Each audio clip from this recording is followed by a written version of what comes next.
எகிப்து சகாயம் அடையும்படி இஸ்ரவேலுடைய பரிசுத்தரை நோக்காமலும் கர்த்தரை தேடாமலும் எகிப்துக்கு போய் குதிரைகள் மேல் நம்பிக்கை வைத்து ரதங்கள் அநேகமாயிருப்பதனால் அவைகளை நாடி குதிரை வீரர் மகா பலசாலிகளாய் இருப்பதினால் அவர்களை நம்பிக்கொண்டிருக்கிறவர்களுக்கு ஐயோ!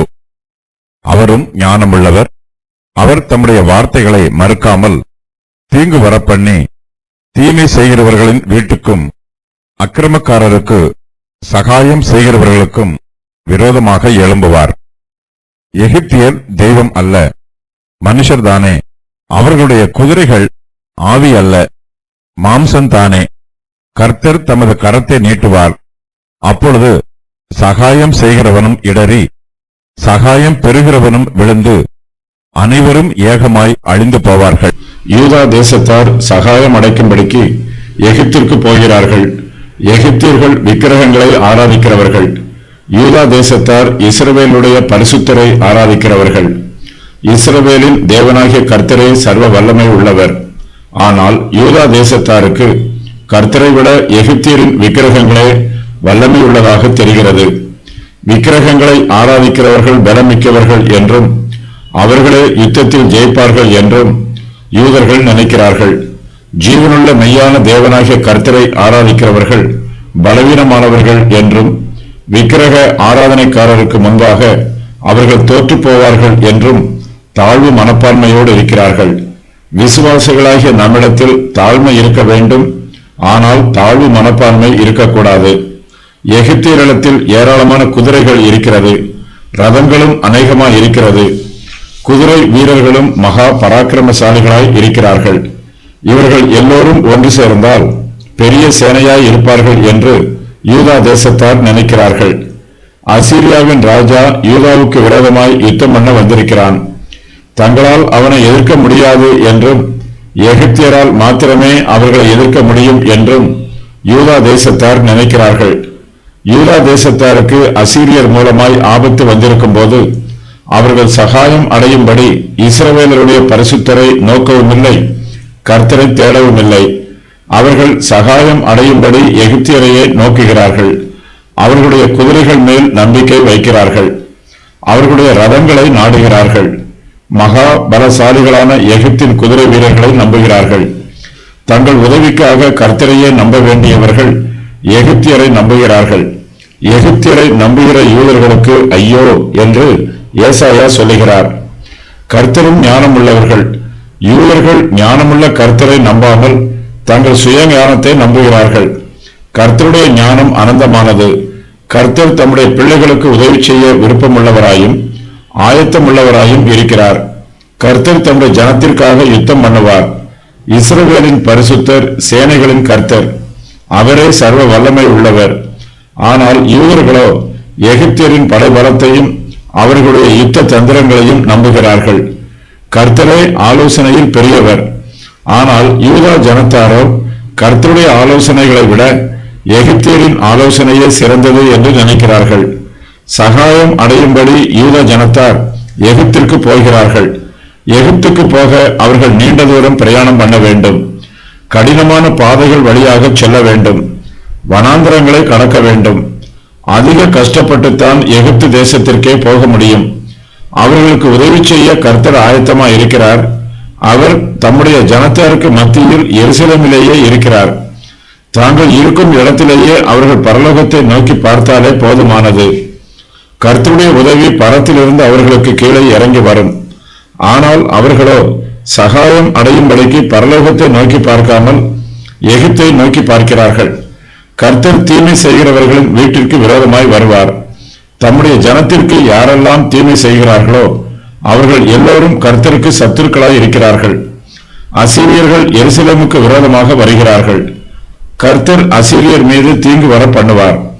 ஆனால் எருசலேமின் ஜனங்களோ தங்களுடைய உதவிக்காக கர்த்தரை நோக்கி பார்க்காமல் எகிப்து தேசத்திற்கு போகிறார்கள். கர்த்தர் தம்முடைய ஜனத்திற்கு தீமை செய்கிறவர்களின் வீட்டிற்கு விரோதமாகவும் வருவார். அக்கிரமக்காரருக்கு சகாயம் செய்கிறவர்களுக்கும் விரோதமாக வருவார். கர்த்தர் ஞானம் உள்ளவர். அவர் தம்முடைய வார்த்தைகளை ஒருபோதும் மறுக்கிறவர் அல்ல. ஆனால் யூதா தேசத்தாரோ கர்த்தரையும் நம்பவில்லை, கர்த்தருடைய வார்த்தையையும் நம்பவில்லை. அவர்களுடைய முழு நம்பிக்கையும் எகிப்தியர் மீதும் அவர்களுடைய குதிரைகள் மீதும் அவர்களுடைய ரதங்கள் மீதுமே இருக்கிறது. கர்த்தர் எகிப்தியரின் பலவீனத்தை ஏசாயாய் மூலமாய் தம்முடைய ஜனத்திற்கு தெளிவுபடுத்துகிறார். எகிப்தியர் தெய்வம் அல்ல, அவர்கள் மனுஷர்தான். அவர்களுடைய குதிரைகளும் ஆவி அல்ல, அவை மாம்சம்தான். எகிப்தியரின் குதிரைகள் பலமுள்ளவைகளாக இருந்தாலும் அவை வானத்தில் இருந்து இறங்கி வந்தவை அல்ல, அவை சாதாரண சிருஷ்டிகள் தான். அவற்றிற்கு மாம்ச சரீரம்தான் இருக்கிறது.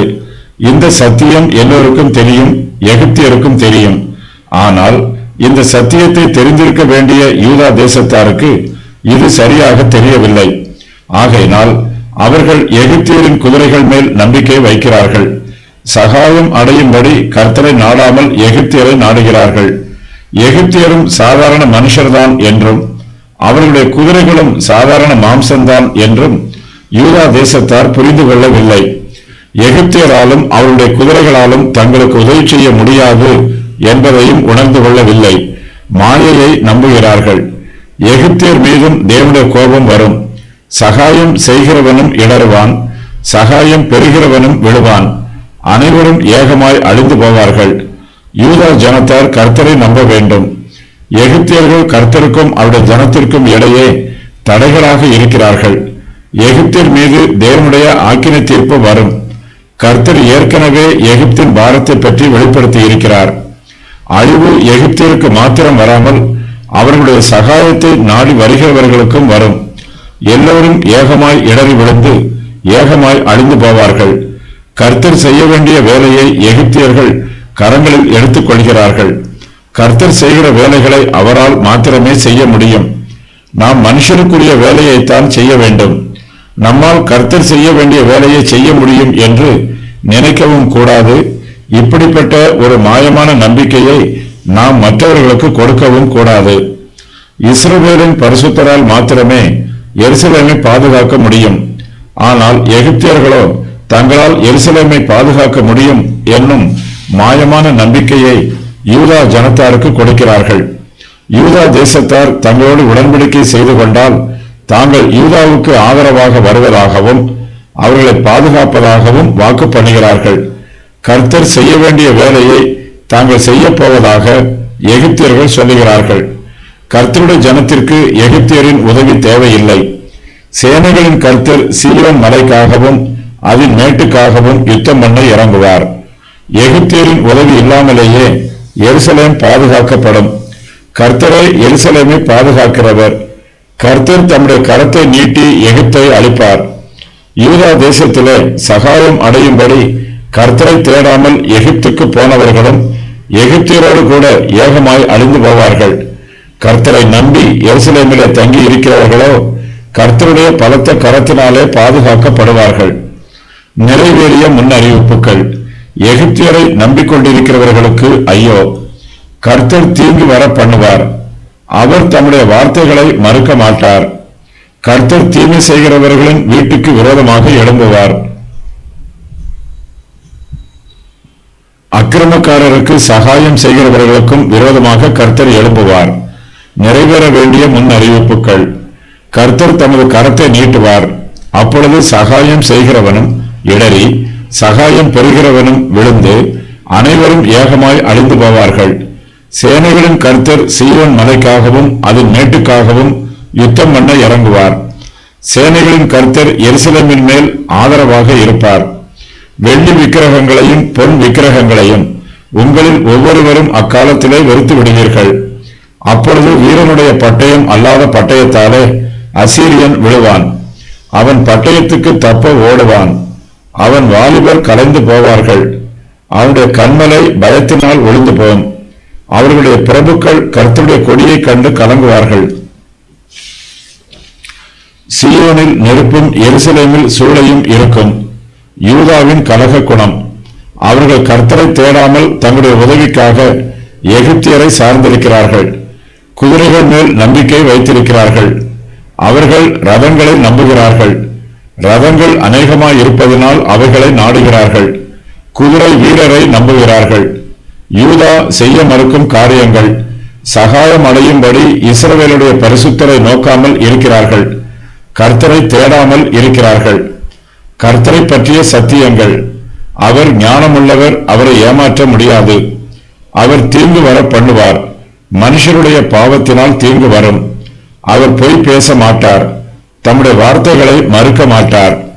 தீமை செய்கிறவர்களின் வீட்டுக்கு விரோதமாக எழும்புவார், அக்கிரமக்காரருக்கு சகாயம் செய்கிறவர்களுக்கு விரோதமாக எழும்புவார்.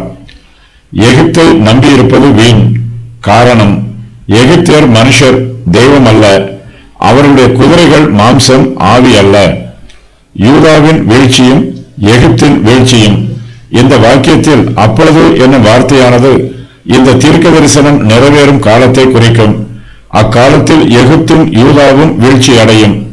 இந்த தீர்க்க தரிசனம் இயேசு கிறிஸ்துவின் இரண்டாம் வருகைக்கு முன்பு நிறைவேறும். அசீரியர் யூதாவின் மீது வந்தபோது இவ்விரண்டு தேசங்களும் ஏகமாய் அழிந்து போகவில்லை. இவர்களுக்கு எதிராக பாபிலோனியர் வந்தபோது இவ்விரண்டு தேசங்களும் அழிந்தன. ஆனால் அவர்கள் ஏகமாய் அழிந்து போகவில்லை. அந்தி கிறிஸ்து பாலஸ்தீனத்தையும் எகிப்தையும் கைப்பற்றும் போது இந்த தீர்க்க தரிசனம் நிறைவேறும். யூதாவும் எகிப்தும் ஏகமாய் வீழ்ச்சியடையும் என்னும் தீர்க்க தரிசனம் வருங்காலத்தில் நிறைவேறும் என்பதற்கு பல காரணங்கள் உள்ளன. அவையாவன: ஏசாயா 31:3 வசனத்தில் யூதாவும் எகிப்தும் ஏகமாய் அழியும் என்று கூறப்பட்டிருக்கிறது. கர்த்தர் பூமிக்கு வந்து சீயோன் மலைக்காக யுத்தம் பண்ணுவது அவருடைய இரண்டாம் வருகையின் போது நடைபெறும். யூதாவுக்கு விரோதமாக அசீரியர் வந்தபோது கர்த்தர் இவ்விரண்டு தேசங்களையும் ஏகமாய் அழிக்கவில்லை. நேபுகாத் நேச்சாரின் காலத்தில் எருசலேம் அழிக்கப்பட்ட போதும், ரோமாபுரியாரின் காலத்தில் எருசலேம் அழிக்கப்பட்ட போதும் யூதாவும் எகிப்தும் ஏகமாய் அழியவில்லை. சேனைகளின் கர்த்தர் இன்னும் பட்சிகளைப் போல பறந்து வரவில்லை. இயேசு கிறிஸ்துவின் இரண்டாம் வருகையின் போது தேவதூதர்களும் பரிசுத்தவான்களும் கிறிஸ்துவோடு பட்சிகளைப் போல பறந்து வருவார்கள்.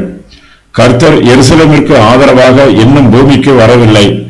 அவருடைய இரண்டாம் வருகையின் போது கர்த்தர் எருசலேமின் மேல் ஆதரவாக இருப்பார்.